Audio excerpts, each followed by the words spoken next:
Good afternoon, everyone. This is Christian with PerfectStockAlert.com, a 100% free service for smart investors and traders. Okay, today we're going to be teaching you how to spot stocks that are likely to double in share price within the next 12 months. And they can range for how long it takes them to do it, but they typically happen within the first 12 months of the signal showing up. You'll get a double in share price within 12 months. And then I've seen them go as short as a month, so it's not a matter of it has to be 12 months or anything of that nature, but it can take a prolonged period of time before they actually produce that. But again, trading is one thing, investing is another. As a trader, you can build capital. As an investor, you can build wealth. If you want proof of that, simply go look at the Forbes 100 wealthiest people, and you will find the majority of them are going to be investors. From one way or another. Either they built the company or they own shares of a good company or something like that. So regardless what you're doing out there, just know that investing builds wealth, trading builds capital. What we're going to be looking at today is a 1-year weekly view on your charts. And we're going to show you an example here. This one happens to be trading above $10 a share on the breakout. You know, she closed at $14.38 on the breakout. But most of them were going to be found under $10 a share. There are cases where they're above, but the majority of them will be under $10 a share. This particular ticker symbol is ACTG. And what we have to do when we run these scans, and we'll teach you the scans in a bit, but the first thing I want to point out is whenever you get the breakout, you're going to look at the volume behind the breakout. Just make sure that that is in line. So your scan is going to be automatically designed to only search for situations that are showing these conditions, okay? Once you've pulled up your scan, and we'll show you how to do that. Once you've done that, the first thing you're going to do is look at the time period prior to the breakout. Here's the breakout, so you want to look at the time period prior, this condition here. What you want to find is a time period, the longer the better, where price activity was trading within a range, a tight range. The tighter the better, okay? The longer it does it, the better. All right, this is known as a channel, where it's a period of consolidation where there was neither a great deal of selling going on, there was neither a great deal of buying going on. All the investors involved at this time period relatively agreed on the price of the stock. They all saw it as being valued about here, okay? Then all of a sudden something happens. Typically there's some news released or something like that that comes in, and you will see a big spike to the upside, which gives you the breakout, okay?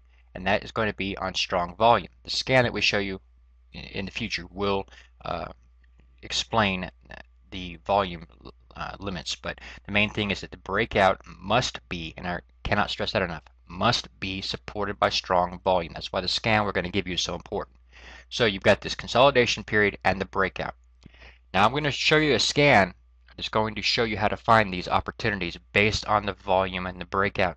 But that does not mean that everything that you scan and pull up is going to be something that you should be considering, because a lot of times they will not have this earlier consolidation period.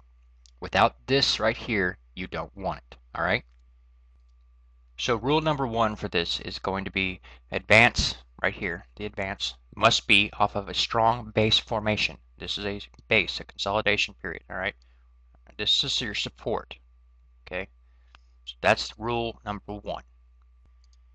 Rule number 2 will most of the time be controlled by your scan, but make sure whenever you run your scan, you pull the results, that your breakout candlestick, the candlestick that closes above the previous resistance line, which was the top of the trend channel, make sure that is on at least 3 times average daily volume, all right? And that's what you had here.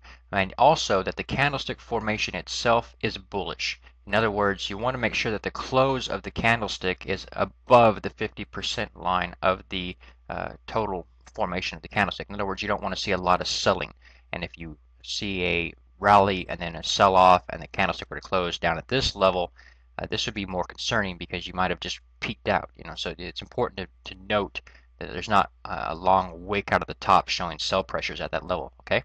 So in this case here, you've got a very bullish continuation candlestick to the upside. It's obvious there's lots of different types out there, but this is one of the strongest signals you can find out there. So this is definitely going to pass that rule number 2. Okay. And again, rule number 2 is two different things. Number 1, it's got to have the strong volume, all right, at least 3 times average daily volume. And then the candlestick formation must show everybody purchased into this stock and didn't sell it. So they're seeing a reason to be holding, and that's important to note that. And that's about all the information you're going to have when you first pull up the scan. You're going to find either a nice consolidation period and an advance on a strong candlestick on 3 times average daily volume at minimum, or you're not. And if you run your scan, you're going to eliminate anything that's not 3 times average daily volume, so that automatically is going to show you know that's going to be met. But the most important thing for you to note is whether or not it's off of a strong consolidation period and is it on a strong candlestick. All right, if those two items are true, then you would continue to move forward with your analysis. All right, let's do that. Okay, once the weekly candlestick is finished forming, okay, so on Friday you can see that this stock closed at 1438. All right, this candlestick formation right here is going to be everything that determines what you do. So if the close is 1438, we know that's the most that they were willing to pay. Smart Money was willing to pay to own. Smart Money was willing to pay to own this particular stock. So we're going to draw a line at 1438 as being our line in the sand. Anything below 1438 is our buy. Okay, we'll show that in a minute, but the main thing to focus on here is the close of the candlestick formation shows the max you're willing to pay. 1438 is the close here, so that's the max you're willing to pay. All right. The low point of the same candlestick is, on this particular case, $10.82. This is going to be where we set the stop loss limit. Okay, it's the candlestick formation that broke out of support. So we're going to use the low point here as being the stop loss limit. The low is 10.82, so our stop would be 1 cent below that at 10.81. It's always 1 cent below because you could have a double bottom and still advance to the upside, so you don't want to get kicked out in that situation. So what you do is you set it 1 cent below the low. 10.82 is the low, stop is 10.81. Okay. All right, once we know the max we're willing to pay, we can draw a simple little line right there on the chart and see that any time price has to be pulled back below that would be our buying opportunity. Okay, and for this particular situation, you had buying opportunities that lasted for a couple of months. This won't always be the case. Sometimes it will only last for a couple of days. So it's important to note that. Again, your stop loss limit is determined by the low point of the candlestick formation. Go ahead and mark that because I haven't done that yet. This candlestick formation right here, the low point, okay, it's 1082, so the stop is going to be 1081. And you'll notice though you pulled back pretty close to it, you never actually came anywhere near breaking down. And that's an important piece of information. Here's why. If you've got all this accumulation going on right here, all right, means there's somebody or several people interested in buying this company. If they remain interested, you will not see price activity fall below the point at which they're willing to buy at because they're still buying. So during this time period, you're going to have a couple different things going on. You're going to have them attempting to shake out traders, and you'll see different activity bouncing all over the place, but it's not actually going anywhere. This will get a lot of people just frustrated with the chart. They'll decide that it's taking too long to do anything or whatever, then they'll be gone. So this allows them to pick up shares on the cheap at that same price. Notice they're going to be doing their buying at this level and below. Okay, that's where they want to be doing their buying. And that's where you want to be doing yours. Remember, if you want to make the money that Smart Money has, behave like them. Okay, it's pretty simple. So whenever you get this advance off of the break, you get the breakout advance off of the strong support line, look for the retracements, the opportunities to buy back below that line. Okay, this will give you that opportunity to purchase up the stock. Remember, 1438 was the close of that candlestick formation. That's going to be your target as well. 1438 times 2 gives you 2876. That was your target, okay? And you'll notice 8 months later, you got that filled, okay? We'll get into that in a bit. But the main thing here is to know that the pullback below the close of that candlestick formation where the accumulation happened is your entry opportunity, okay? And as long as the stock price does not fall below the previous low, all right, the low point of the breakout candlestick, you're fine. Everything's copacetic. Everything's still doing what it's supposed to be doing. The reason why you'll get a lot of this stuff here, different reasons, but one of the other reasons I already talked about, they're trying to shake people out. But another method, another reason is you had people that purchased back here and got tired of waiting and waiting and waiting. So the first bounce to the upside, they start selling to dump the stock to get out, make a little profit. That was their little short-term trader strategy. But there's people obviously going in at $44 million into this company at its 52-week high. They obviously are not looking to gain 5 cents on the dollar and run away. They have some other intention here, and that is obviously to see it go much higher on some news that's coming out or whatnot. Again, I need to show you one more item that is important. Whenever you run your scan, it's going to tell you whenever there's a situation on a rally that's happened on 3 times average daily volume or better. So sometimes you're going to be alerted to situations like this. All right, this is true. It is advancing, but you'll notice the true consolidation period was way back here. There's another one here, okay, but it's not as it's not the start of this rally. Back here was the start off of the first primary support. So it's important to note the difference. You don't want to be sitting here thinking this is the beginning, so the price activity is going to go to 44 or something like that. You know, you want to make sure you're honest in your analysis and say, well, this one is breaking out, but this was the primary. All right, this is the start of it, so this is going to be doubled, not this. Okay. You also have to be clear on whenever you see a situation like this and you realize that you're late to the game and that there's still potential for her to go higher, because you could obviously tell by this candlestick here was at 1438, so therefore you know that the price target is 28.76.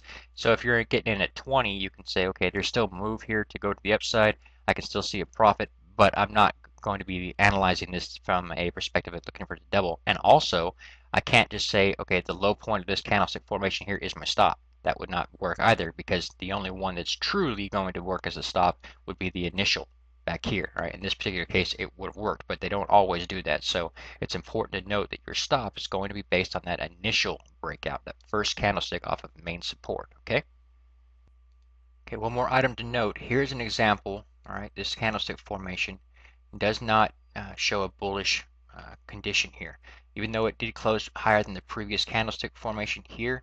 It has a long wick out of the top. All right, the wick is 2 to 3 times longer than the body, which is a shooting star signal, and that's just telling you there's a lot of sell pressure here. The top wick out of the top is called a sell wick, and that's showing you the amount of selling right here. And when you can put that with the amount of volume behind it, you can see it's a lot of distribution at this level. So the bounce around up here to the target and the sell off here makes perfect sense. You're getting people who've been taking their profit as they were buying in here. They now have 100% gain on the table, or pretty close to, and they're looking at selling right there. And that gives you a psychological level that at 100% you tend to get a retracement right after that 100% mark is hit. But oftentimes the actual price activity will go much, much higher. I've seen them do 10 times average daily volume. I mean, not average daily volume, but 10 times their current or their starting point. So this one's at 1438. There's been situations where I've actually seen price activity go to 10 times that. So it's important to note that just because they hit 100% doesn't necessarily mean the move is over. To determine that, you'll have to do your own fundamental analysis and so forth and so on. But the main thing here, what I do whenever I'm investing in these situations, is I'll do my buying in here, and then once she hits that 100% mark, I'll sell half my position. So I have no risk on the table. I'm playing with the house's money, so to speak. Okay, if I determine that there's actually fundamental value to go even higher, then I'll leave money on the table, but only their money, the money that I've already earned, okay, or already made from the trade. That's my way of trading on that situation. Okay, so now you know this is actually, in my opinion, the best piece of information I could probably ever give you. I've been using it for years. I make a lot of money using this method. There is a catch to it, though. And that catch is real simple. When these situations do not exist, they don't exist. There will be lots of times when the market is really nasty out there and there's just not a lot of people out there, not a lot of smart money, willing to dump a lot of money, again, just over $44 million in a particular stock, expecting it to rally. When they see the opportunities as being not there, they're not going to invest. And when they're not investing, you shouldn't force it. Okay, just wait for those opportunities to come to you. If they're not there, just stay in cash or wait. Okay, it's pretty simple, pretty easy. Okay, this video is getting pretty long, so I'll start the next video and we'll go over the scanning. Okay, so we'll cover that as well in this series, but the main thing here is just to analyze this chart. I could show you dozens of charts like this. They happen almost every single year except for major crash markets, something like that. But for just regular bullish markets that are trending higher, you're going to find these opportunities again and again and again. All right, pretty cool, pretty easy. Thank you for your time. Quick look at our disclaimer. The disclaimer, read it and weep. God bless, take care, and I will see you in the next video.